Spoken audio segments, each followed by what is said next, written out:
What's going on, y'all? Your man Eric Wilson for the Sports Arena. Hey, man, today I've got a really special guest who I'm bringing on. I had the privilege of interviewing and talking to this man when we were at the Super Bowl in Arizona 2 years ago. Well, since then, let me just say he has flourished and blossomed and truly elevated himself in making his transition from the football world into the media and entertainment space. Again, he's a NFL player, former NFL player. He started his career. He was drafted back in 2009, played for the Jacksonville Jaguars, played for the then Oakland Raiders, played for the New York Giants, did a little stint with the Fan Control Football League, but now he is here joining me on the Sports Arena. Mr. Rashad Jennings is back in the building. How are you, sir? Man, I'm too good. I'm good. I'm good as I look. Listen, you better than me. So that's a beautiful thing, man. Hey, so man, I just want to kind of jump right into this and talk to you just about what's been going on since we chopped it up in Arizona. I see that you started your own podcast, the Rashad Jennings Show. Just talk to me, man, about that. Yeah, the Rashad Jennings Show. I was flustered for several different years trying to figure out exactly what I wanted to talk about, and I kind of put myself in a narrow box, and I couldn't. There were no answers. I couldn't find myself handcuffed to have a particular conversation. So politics, want to talk about it. Football, want to talk about it. Deep perspective on life, want to talk about it. So I couldn't categorize it with the title making sense with the conversation. So I just said, you know what, the Rashad Jennings Show, give me freedom to cover and talk about anything I want to. That's great, man. And again, we see a lot of people kind of moving towards that because there are so many things outside of the sports world, or just to be, as you said, paraphrasing, of course, pigeonholed into one particular genre, one particular world, if you will. Now, your podcast is a little different because I've looked at different podcasts, of course, myself being my own included, and you kind of just get right to the point of what you want to talk about. I've looked on your show and I've looked on your YouTube channel, and it's like, I don't think you have an episode more than 9-10 minutes. What made you decide to go in that kind of direction versus, I guess, what most people are doing in creating, maybe 30-minute or an hour podcasts?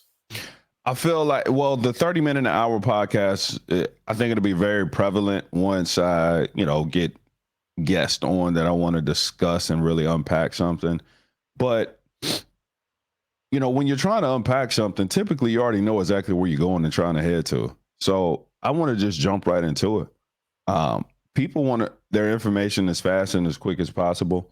They want to be able to dissect it on their own.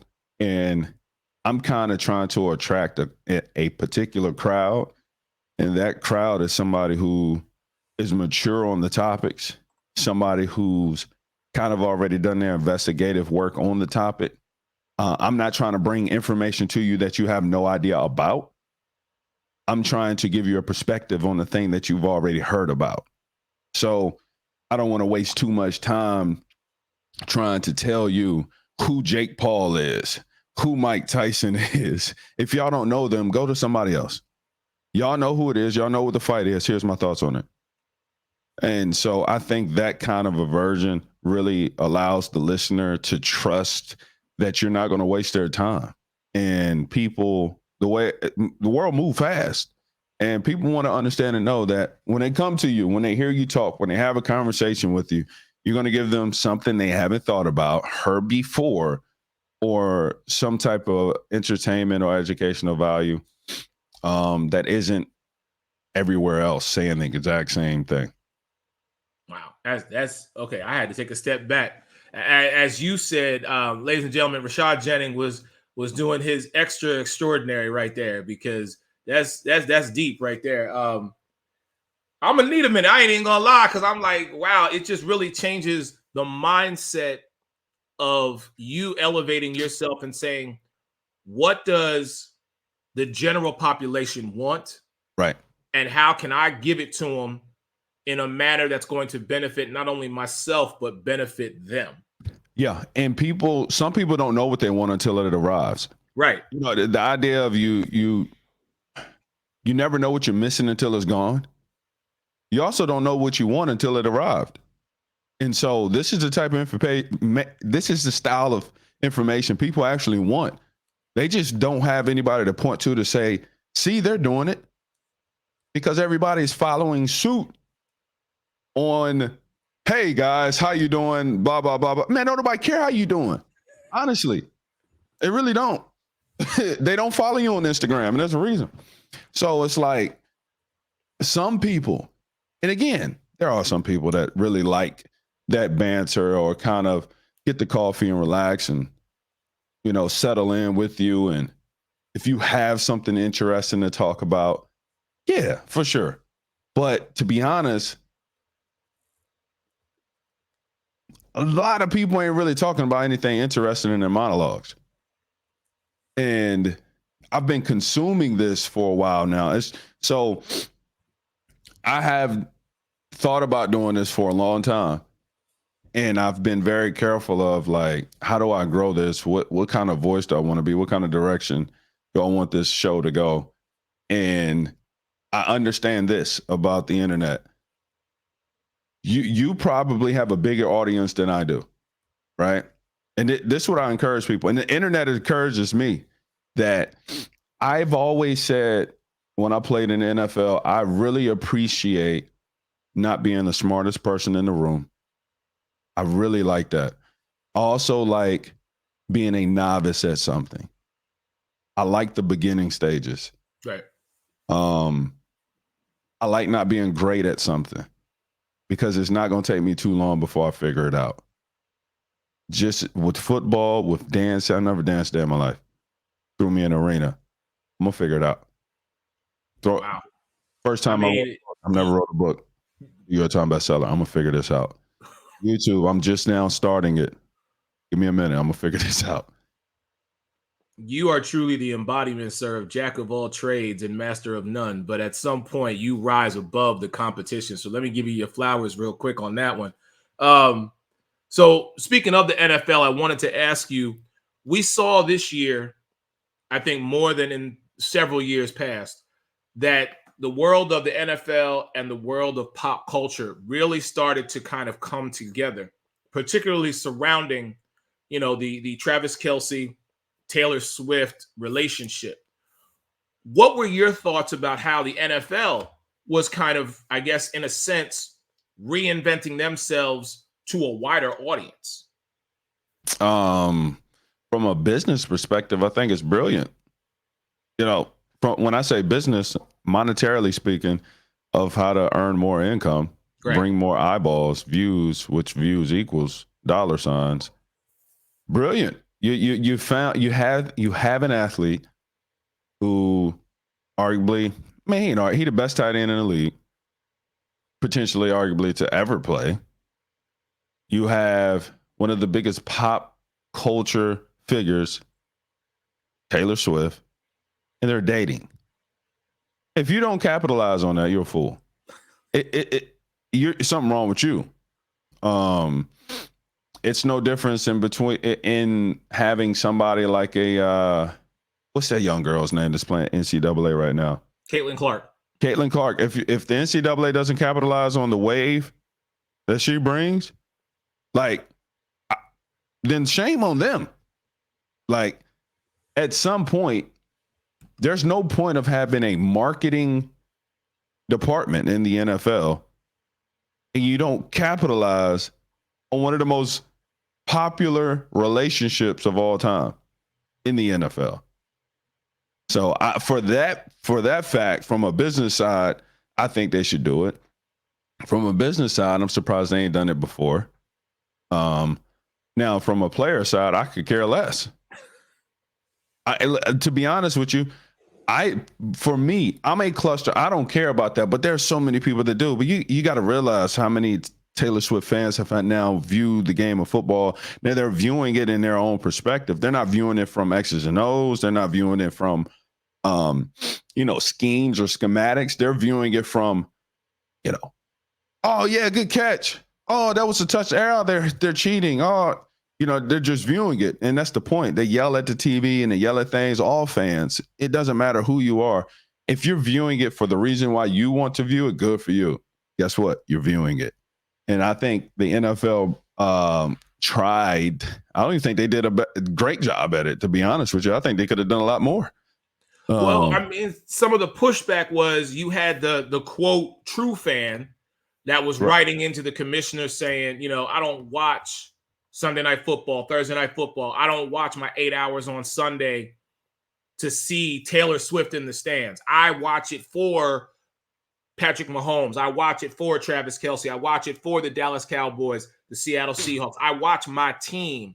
I don't want to be seeing 5 and 6 shots of her in the stands cheering for one guy. Right. And so I think the NFL had received that pushback from their, and I'll just say primary audience, if you will, the dedicated audience, the loyal fans who have been watching way before Taylor Swift and her entourage. Now it's like the NFL's like, well, we got to make sure we take care of what has got us here while still trying to embrace this new audience. So let me ask you something. Sure. Where they going to go? If you go in a grocery store and you get a particular brand of water, let's call it Water X. Okay. And you always go in that store and the option of Water X is a plethora. You really don't have even that many other options. Now, all of a sudden, you go in that same store and now they have A, B, C, D, E, F, G. They still got X. Are you going to go to the grocery store manager and say, hey, I'm tired of seeing all these other waters. I only want to see my water. Man, shut up. Get your water and go on about your business. This ain't made for you. You just happen to enjoy it. Right. So people need to understand they don't own the NFL. If somebody wants to change and rearrange the integrity of the design in their home, as a next door neighbor, you don't own it. Get out of it. If you don't want to come in here no more, don't. And so that's the thing about which I don't understand in the world is the audacity from individuals that claim ownership in something they don't own. But here's the beautiful marketing of the NFL, which is the same beautiful marketing of Facebook, of an Instagram, of a lot of social media. They are playing on the exact same mono. They are playing on the same method, the same ideology, and that is this. Get your consumer to take ownership over a product they don't own. Let me explain. You can tell somebody, or you will tell somebody, hey, go check out my Facebook. You don't own it. Oh, yeah, my team is going to win the Super Bowl. Yeah, you don't have one. Oh, go check out my Twitter, my X. You don't own it. They're getting millions of people headspace to take ownership over something they don't own. Ladies and gentlemen, that is how you get a team. That is how you get a successful program. That is how you get a successful company, is when you can get their employees. One, they're paying their employees. They're paying their employees to work. Everybody is giving a job for free. You're working for free. Millions of people across the world are saying, go to check out my Facebook. They're pushing people to it. And they think it's theirs. And they really get mad about it. Bro, you don't own it. That's the game. And that's so think about it. If you can create a program, if you can create this is my favorite, this is my podcast. Get people to think it's yours, that is theirs. It's not.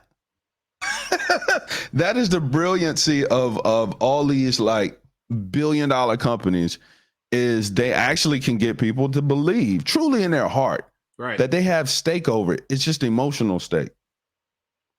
That's wow. Again, ladies and gentlemen, Rashad Jennings is dropping just gems, dimes here today.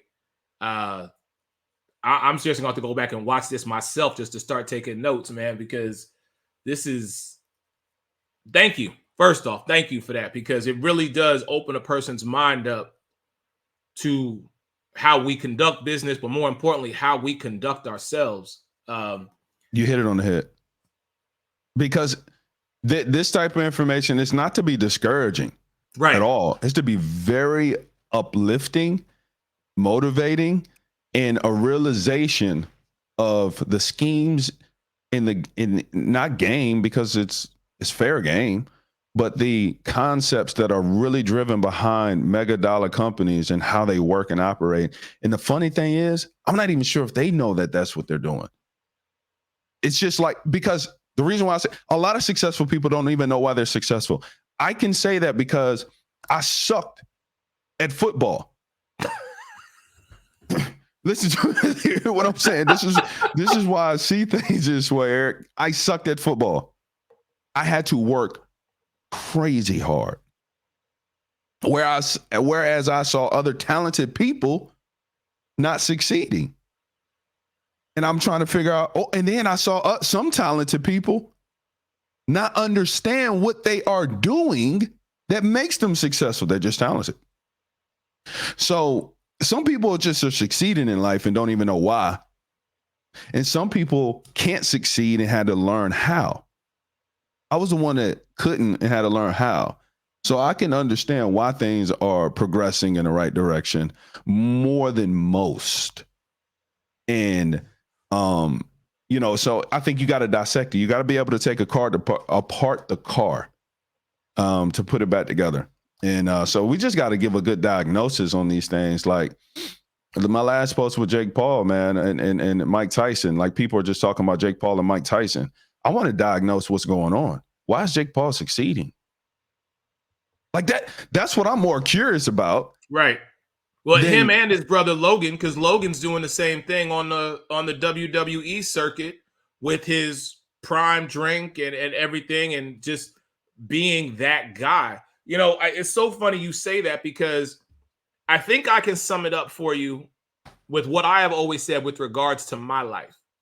You know, people always ask me, well, how did you get into this space? Or how did you get here? Or how did you do this? And this is what I tell a lot of people, especially when it comes to the restaurant industry, which, you know, I am and was a part of for a very long time. I always say this: if an idiot like me can figure it out, I don't know what y'all's problem is. Is that simple? I'm just very much like you in the regard of, okay, this is the task at hand. Give me the knowledge and the tools. I'm gonna figure it out. That's just what I do. There is no really rhyme or reason except to say that's how I'm wired. Is to naturally go in, look at a situation, look at an obstacle. Because I tell people all the time, I don't have problems. I have obstacles. My job, overcome them, figure them out. That's what I got to do. So that's, in a nutshell, hey, that's me. But my last thing I want to talk to you about before I let you get out of here, and again, thank you so much for coming on today, is talk to me about Never Lost. Talk to me about that. It's Never, baby. Yeah, Never Lost. During COVID, my little nephew put me on to playing video games. We were stuck in the house and we couldn't do anything. And he was playing this game. All I hear was click, click, click, click, click all night long while I'm over here working on projects and stuff. And I'm like, bro, what is you doing? And man, I'm playing this game. You got to try it. I said, what is it? He said, Warzone. I said, all right, let me see what's going on. I started playing. I had too much fun, man. Felt like a kid again. And there was a barracks on it that tells you how many hours you've spent playing. I looked how many hours I spent playing. Like, God dang. Man, I'm spent that many hours, man. Let me get off this thing. I'm wasting my time. I say, ain't no point me playing video games unless I can monetize in or build a community. He said, you ever heard of Twitch? I said, nah. And I was like, all right, let me look it up. Looked up Twitch. I said, oh, you can do some stuff here. So I decided to start like in the sports world. A little community of people. It's never lost. I never lost. It started because I would yell never lost all the time. That's just like one of my things. Win the gulag or whatever. It's catchy. And so, but I say it truly, the essence of it is because I can't lose. Because what Christ did on the cross for me. Yeah. And so essentially, to believe means you act though it's true, right? I tell people that all the time. To believe means you act though it's true. It doesn't mean it is true. You can believe it's raining outside, so therefore you act it out. You get an umbrella. You go outside and it's not raining, but you believed it was, so you acted though it was true. To believe something doesn't mean it is true. Somebody can believe Santa Claus is coming, so they act that way. Doesn't mean he is. So to believe in something means you act though it's true. So if you believe that Christ died on the cross for you, act that way. Never lost. Ain't lose. No, and this concept isn't just religiously to believe in something. I mean, if you believe that your spouse is cheating on you, you're gonna act that way, even if they're not. Belief is a powerful thing. And so we always have to ask ourselves, what is it that we believe in? And I believe in the space of never lost the energy behind it of what I'm trying to accomplish and do. There's a lot of individuals just trying to grow spiritually out here in the world, along with trying to live experience a human life. And when it comes to playing video games, that's just a weird space that I didn't know was a huge community with awesome people in it. Oh my goodness, yeah. You know what I mean? I had no idea. Yeah. And that goes across really a lot of the RPG, the role playing games, whether it be, or even, whether it be sports, whether it be, like you said, Warzone. Of course, there are things like Fortnite and just so many others. But within those, there are those communities where, and we'll just take sports for this example. In each one of the 4 major sports, you have the Madden crew, you have the NBA crew, you have the MLB crew, you have the NHL crew, and you have people who will spend hundreds of hours to you say, never lost, and will play this game like it's their job. Oh yeah. So it's crazy to again just to see it from a different lens and that perspective. But Rashad, man, thank you so much for being a part of my show today. I really appreciate it, man. Do me a favor if you would, just promote yourself, and I want everybody to start following you and really just embracing this different mindset that you are trying to introduce to just the general public. Yeah, man. So one, I appreciate you having me on, and I'm at Rashad Jennings on all platforms, YouTube, Instagram, you name it. I haven't posted anything on Instagram because I got a strike, so I can't post. Apparently I said something offensive. So they gave me the boot. Because I talked about a high school that had kids licking toes, and I thought it was inappropriate. They said I shouldn't say it. So there's that. So I'll be back on here soon after my punishment. Other than that, on Instagram, man, I've been posting a lot more content. And my objective, my goal, and my desire is to get people to critically think and have people ask themselves after they watch my content, dang, why didn't I look at it that way? That's my goal, is to make an individual say, dang, I need to start looking at things that way. Because if you really it's because I wanted to get into it. If you take the time to watch content on YouTube, literally people are talking about the same things, which is fine, but they're talking about it the same way. And that's weird. And so it's kind of like, this is my personal opinion. Okay. It's like a lot of people are taking a franchisee on a conversation, which not new. It's not different at all. It's just a different location. And so the location is to your community. Your community may have 1,000 followers. The other community could have 1 million. ESPN community have this amount. Another public fit, this, they have this amount, but they're sharing the same franchisee. They're sharing the exact same lines. It's like, bro, where can people go to get some authentic New York pizza? Where can somebody go get some authentic food? Or do I have to go to a chain restaurant every time I go hear somebody's content? Right. That's where I'm at. And just even hearing that information should make somebody, when next time they go watch content, they'll be like, huh, haven't I heard this before this way? Yeah, this person really ain't diving into anything. That's where I want the world to get to the point where it's like, yo, no, I need somebody to make me think.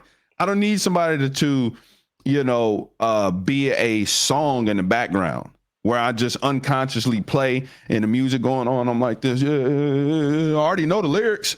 I didn't heard them all before. I just like the way this song. I'm not trying to produce music. Every time somebody walk away from me in life, I want them to walk away saying, what? Hold up, man. And it's not because, hold up, man, I need to be more like him. Nah, it's hold up, man, I need to be more like me. That's what I want people to say. Wait a second. Am I actually inserting myself into this? Or am I lost in the sauce trying to be somebody else? Because look, if you allow somebody else to define you, they will. And you'll find yourself trying to live up to their definition until you reach a day of maturity, thinking, damn, that's never what I even wanted to do from the jump. I found myself lost in the swirl sauce. It's time for me to step out and do exactly what the heck I want to do. And I also keep in mind that I'm going to have a child one day to look back at everything I've ever done and said. And he needs to know, and if I'm blessed with she needs to know at some point in the day. Right now I got a little boy. I pray, I don't know, I want as many kids as I can have. Right. And right now, when he grow up, he going to watch back and see what his dad was doing and trying to say. And I don't want that. I don't want my kids looking back thinking, man, he was just saying the same old things everybody else saying. Nah, man, I'm speaking to my kids on how to hear things now. And they're going to live. This content is going to live further, longer than me. Right. And so I keep that in mind too. When I'm trying to make content, I want my children to see, oh, the dad was he thinks about stuff differently. Man, I need to do that too. Listen, that this man has dropped so many gems and nuggets that I'm telling my whole entire audience, if you don't watch this episode, you done truly missed out today. Man, Rashad, thank you so much again for being a part of this. Ladies and gentlemen, Rashad Jennings, best-selling author. He's a father. He's podcast. Check him out, The Rashad Jennings Show. And, man, anytime you want to chop it up and give me the opportunity to start looking at things through different lenses, man, holla at your boy, because this has most importantly been fun, but this has been so educational for me. Now I got to go back and think, wow, man, what have I been doing that wasn't authentically me? So much love, brother. Thank you so much. Always, man. Always love. Appreciate you. No worries. Your man, Eric Wilson, for the Sports Arena. Ladies and gentlemen, I'm going to holler at you. As I always say, everybody stay blessed. Peace.